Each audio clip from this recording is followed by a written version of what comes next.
300.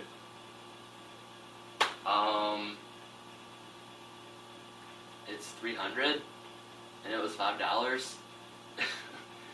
It's not a bad movie, but it's just like kind of the one of those movies that you would have to have on Blu-ray just to show off your Blu-ray player and your HD TV. It's 300. There's not much more I can say about it.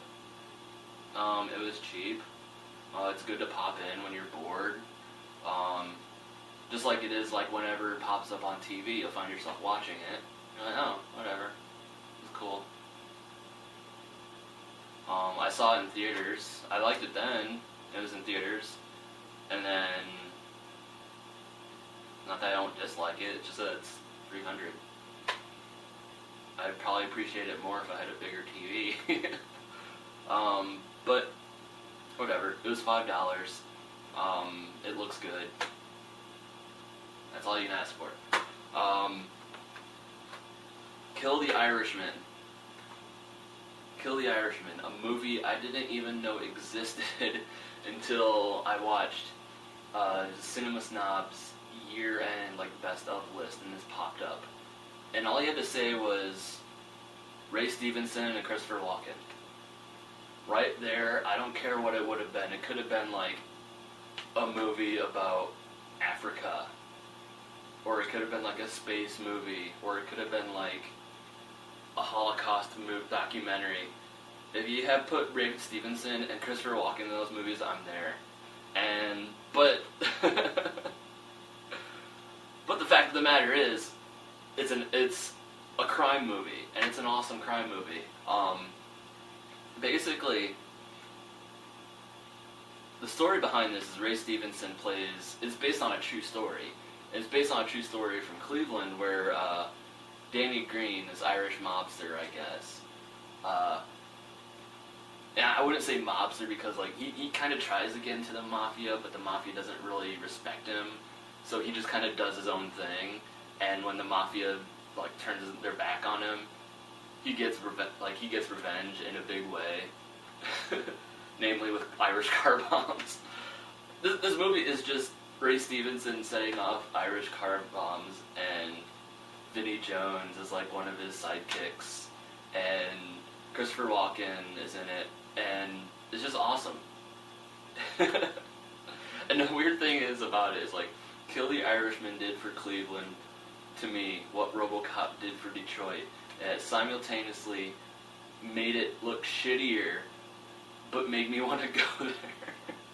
Like, I would only go to Detroit if RoboCop existed, and I would only go to Cleveland if Danny Green was setting off car bombs left and right. It's not a perfect movie. It's a fun movie. The thing is, though, I say like Christopher Walken is in it. And it's got a stacked cast too. It's got Vincent D'Onofrio, Val Kilmer. Even though he got fat, he's still pretty awesome. Vinnie Jones, Paul Sorvino, like pretty much everyone you've seen in like a modern, like a mafia movie made in like the last 10 years or so is in this movie. Except for like the huge names, but like all like the mafia thugs that you've seen in this movie, like they're in this movie, and it's awesome.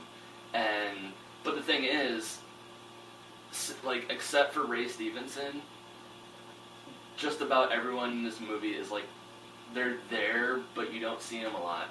Like Christopher Walken is like kind of a huge catalyst in the story, and like he, you know, supports Danny Green, Ray Stevenson's character, but then kind of ends up turning on him because of the way mafia runs things. And so, of course, Danny Green has to go after him. But like Christopher Walken is he's only in the movie like maybe a total of 10-15 minutes, even though like his character is like a vital part of the story. And Val Kilmer is supposed to be like the best friend / like, you know, he's police chief, but he kind of he's kind of like the police insider. Like, he'll tell Danny Green, like, what's coming, like, who's gonna come after him, whatever. But in the movie, he's basically a glorified narrator. Vincent D'Onofrio is like his sidekick, is Danny's sidekick. He gets a good chunk of time in the movie. But other than that, and like Vinnie Jones, like Ray Stevenson has like this crew of like guys, like childhood friends and stuff he keeps around him, and you know he brings in Vinnie Jones, to basically like his entourage. But Vinnie Jones like has like 5 lines of dialogue, and he's just in the background most of the movie. It's just like, I just want to see him punch. Well, you do see him punch people, but you want to see him punch more people. The thing is, though, I don't know if it comes on the DVD version, but it comes with like an hour-long documentary about the true story of Danny Green and what happened in Cleveland and all that. And for the most part, it sticks true, like the movie sticks true to the real life. Of course, it has to change a few things for dramatic effect and for storytelling purposes. But for the most part, it's pretty accurate.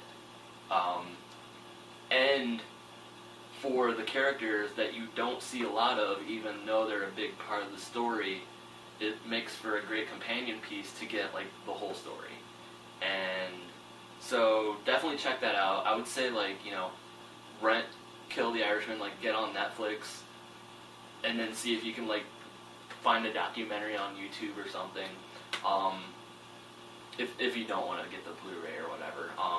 But I wouldn't say like the picture quality or whatever would tell you to get the Blu-ray or whatever, but it's just a good movie to watch. It's fun. It's a crime movie. It's Ray Stevenson with a porno mustache blowing people up. And sometimes it's really all you need. And Christopher Walken. Yeah. And all these movies, all 7 of these movies, I got at Best Buy for, I would say about like $60-$70 total, which is total out, it's got to be about 60, because I only paid like $5 for some of these, but then like a little over 10 for some of these. So it averaged out to about $10 a DVD, maybe a little bit less than that. So, you know, for all this, you know, I would say it's a pretty good deal. So yeah, that's what I got in January. I don't know what I'll get in February. I'm already like a couple weeks into February and I haven't gotten anything because I'm poor and no one really has good sales right now. There's a Kmart by my apartment closing down. They don't have shit, even for DVDs, let alone Blu-ray. I think the only Blu-ray was, they had one copy of the Kenny Chesney concert in 3D on Blu-ray, and I'm not going to watch that. I don't care if you want me to. So yeah, I got, yeah. That's it.